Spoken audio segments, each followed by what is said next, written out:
Hi friends. ரொம்ப ஈஸியா, டேஸ்டியா, ஹெல்தியா செய்யக்கூடிய கருப்பு கவுனி அரிசி ஹல்வா எப்படி செய்றது அப்படின்னு இந்த வீடியோல பார்க்க போறோம்.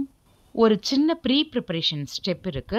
அத தவிர இந்த ரெசிபிய ரொம்ப குயிக்காவும், ஈஸியாவும் செஞ்சிடலாம். ஸோ இந்த வீடியோல நான் சொல்லியிருக்க அதே அளவுகளோட அதே ஸ்டெப்ஸ ஃபாலோ பண்ணி நீங்களும் ட்ரை பண்ணி என்ஜாய் பண்ணுங்க. வாங்க வீடியோக்குள்ள போகலாம். 1 கப் தேங்காய் துருவல், 1/2 கப் நாட்டு சர்க்கரை, ஒரு பைண்டிங்க்காக ஒரு 6 அல்லது 7 முந்திரி பருப்பு, வாசனைக்காக ஏலக்காய் 7, 5 மணி நேரம் ஊற வச்ச 1/2 கப் கருப்பு கவுனி அரிசி, இது கூட அரிசி ஊற வச்ச தண்ணிய கொஞ்சம் கொஞ்சமா சேர்த்து அரைச்சு எடுத்துக்கணும். நான் 1/2 கப் நாட்டு சர்க்கரை தான் சேர்த்துருக்கேன். பட் இதோட மெஷர்மென்ட் கரெக்ட்டா நல்ல ஸ்வீட்டா அல்வாவோட ஸ்வீட் கரெக்ட்டா இருக்கணும் அப்படின்னா, நீங்க 1 கப் சேர்த்துக்கணும். எனக்கு இன்னைக்கு ஸ்வீட் கம்மியா போதும் அப்படின்றதுனால நான் 1/2 கப் சேர்த்துருக்கேன். ஸ்டவ் ஆன் பண்ணி பேன்ல 1 ஸ்பூன் நெய் சேர்த்து நம்ம அரைச்சு வச்சிருக்க பேஸ்ட்டையும் அதில சேர்த்து, கூடவே மிக்ஸி ஜார வாஷ் பண்ணி கொஞ்சமா தண்ணி சேர்த்து கைவிடாம கிளறிக்கிட்டே இருக்கணும். ஸ்டவ்வ சிம்லயே மெயின்டெயின் பண்ணிக்கோங்க. அரிசிய கண்டிப்பா 5 மணி நேரம் ஊற வைக்கணும். இத தான் நான் இன்ட்ரோல சொல்லியிருப்பேன். ப்ரிப்பரேஷன் ஸ்டெப்பு அப்படின்னு. அதே மாதிரி இந்த அல்வா அத தவிர பார்த்தீங்கன்னா, ஒரு 10 நிமிஷத்தில குக் ஆயிடும்.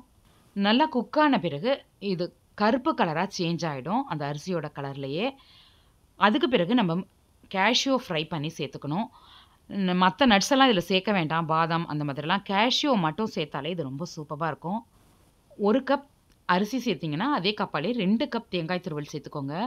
கண்டிப்பா இதில 2 கப் தேங்காய் துருவல் சேர்த்தே ஆகணும். இத நீங்க குறைச்சீங்க அப்படின்னா, அல்வாவோட டெக்ஸ்சரோ, டேஸ்ட்டோ இருக்காது. ஆக்சுவலி பார்த்தீங்கன்னா, அரிசிக்கெல்லாம் பார்த்தீங்கன்னா, குக் ஆனுச்சு அப்படின்னா, அது வந்து களி மாதிரி இருக்கும். அந்த மாதிரி டேஸ்ட் வந்துரும். ஸோ, நீங்க கண்டிப்பா தேங்காவ குறைக்கக்கூடாது. உங்க வீட்ல யாராவது கெஸ்ட்டோ, ரிலேஷனோ வரும்போது, நீங்க கொஞ்சம் பிளான் பண்ணி ஒரு 5 ஹவர்ஸ் அரிசிய மட்டும் ஊற வச்சுட்டீங்க அப்படின்னா, இது ரொம்ப குயிக்கா செஞ்சு குடுக்கலாம்.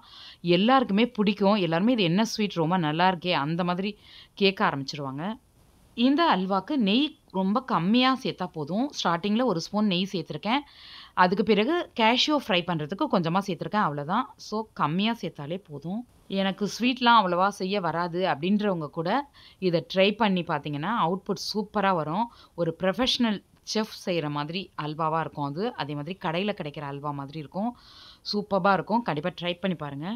இந்த வீடியோ உங்களுக்கு பிடிச்சிருந்தா லைக் பண்ணி ஷேர் பண்ணுங்க. இந்த வீடியோக்கு கீழ உங்களுடைய கருத்துக்கள பதிவிட மறந்துறாதீங்க. வணக்கம்.